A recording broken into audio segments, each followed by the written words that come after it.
let's talk about men. Unfortunately, men are a huge pain point for women. And so I think that it's important to have a section where we address men. Men, unfortunately, pose a huge source of danger to women. And I wanted to talk about some of the reasons that I think that that is.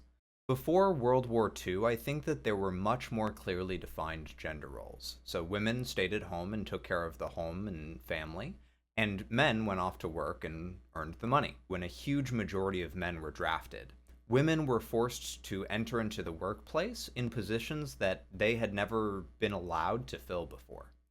And I think that there was an expectation that when men came back from the war, that everything would go back to the way that it was.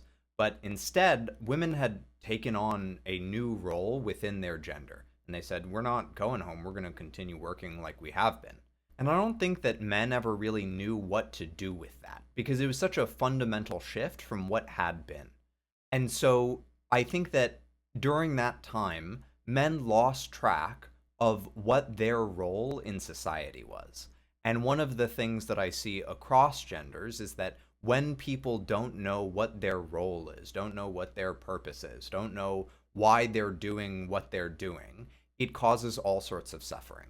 You have to have some kind of like driving force in order to be able to find peace and contentment in your life.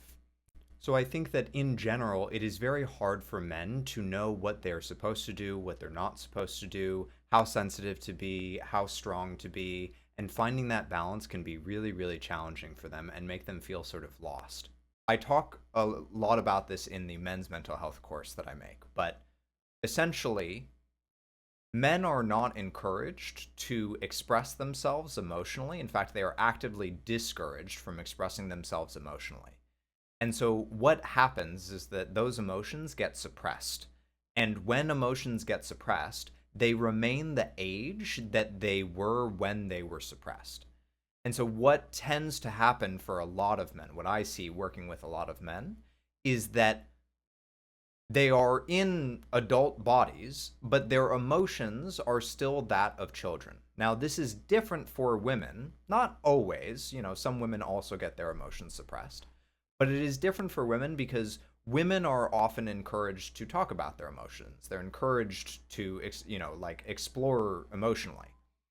And so then what happens is you have this man with childlike emotions. And when you think about a child, they are actually quite reckless, like they'll like kick people in the shins and like tear up pieces of paper and all these sorts of things. Men's emotions are not only actively discouraged, but on top of that, the one emotion that men are sort of like allowed to feel in our society is anger. So when you take all of these elements put together of like, my emotions are suppressed and therefore they stay the age that they are. So I'm sort of like, I have childlike emotions in a man's body.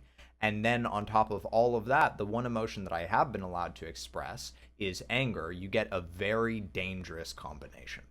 Now, let me be very clear that I don't think that this is your fault or your responsibility. You do not have any obligation to fix this for men. It is men's responsibility, 100%.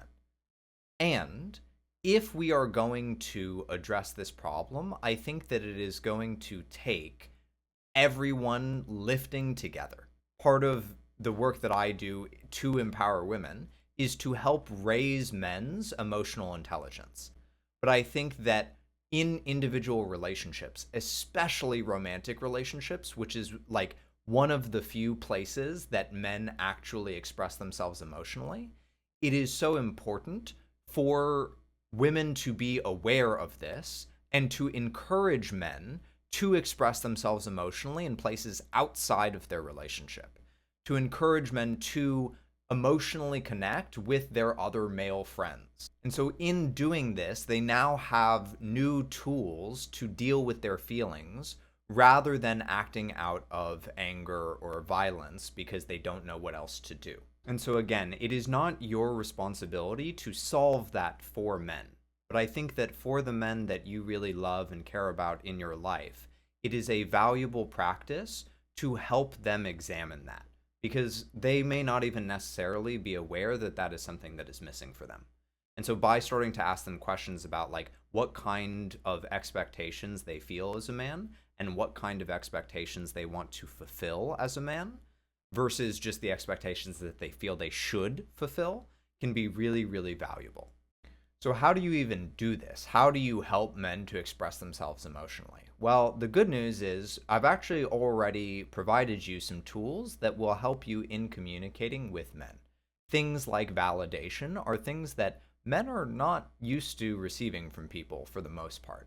And so if you start validating a man's emotions, you will be very surprised at what the reaction is like. A lot of men are actually incredibly grateful to experience validation because they don't get it anywhere else. The other cool thing about having validation as a tool is that you can now provide that to men as a way to help you. Because a lot of times the thing that men struggle with when they are trying to work with women is that men have been taught to solve problems, right? They're not taught to deal with their emotions. They're taught to solve the problem in order to deal with their emotions. And so if you can provide a man a very practical tool to use to help support you emotionally, it's actually very helpful for men to be provided that tool. So what I'd like you to do is think about a man in your life that is important to you and think about what kind of duties you would like for him to fulfill and write that down in your journal. And once you've written that out, go and have a conversation with that man and talk to him about what kind of duties he would like to fulfill as a man and what kind of expectations and pressures he feels under as a man. And then the beautiful thing is that this isn't just for him, like it's not like you're just having to like solve all his problems or anything. It's for both of you, that it's like a negotiation that you two get to have of like you are also able to ask as he talks about the duties that he would like to fulfill, the expectations that he feels pressure from. You are able to ask like, hey, like here are some things that are really important to me that I would like, and you two are able to come to some sort of negotiation about that. Now, there are also situations where you are talking with a man and he is not willing to hear any of this stuff. He's not willing to talk about any of this stuff. There are definitely some communication techniques that you can use to help further the conversation. And a big part of empowerment is not just taking less and settling, but if you've tried and you try all the communication techniques that we talk about and nothing works, acknowledging that like, hey, like maybe this isn't the right relationship for me or this isn't the right man for me. Now safety comes into play here. I want to acknowledge that it is not always as easy as like, hey, this isn't working, I'm going to leave. There are often a lot of complicating factors that make that really hard, whether it is something like safety or something like kids. There are all sorts of factors that come in that make it really hard to make that decision. But even if you can just acknowledge for yourself that, hey, this is actually a relationship that is no longer worth it for me, that can be a really valuable first step. Coming back to this idea of empowerment or disempowerment, one of the things that happens with a lot of women is that because they have felt so shut down for so much of their life and disempowered, made to feel small for so much of their life, they start to negotiate against themselves before they even ask for anything. And so then when they ask for something and the man in their life does it, it doesn't really make them happy. They actually feel kind of disappointed because it's not really what they wanted. And so start to notice when you negotiate against yourself, when there is something that you actually want. So I want you to take a minute to think about a man that is in your life and something that you would like from him. And I want you to think about what is it that you would really like from him? What is something that he could do that would make you feel truly happy and fulfilled? That would make you feel like elated, joyous, at peace, content, all of those feelings. What is it that he could do that would do that? And write that down in your journal. And going forward, I want you to start to notice whenever you negotiate against yourself when you're asking for something, when you lower your ask for yourself before it even comes out of your mouth.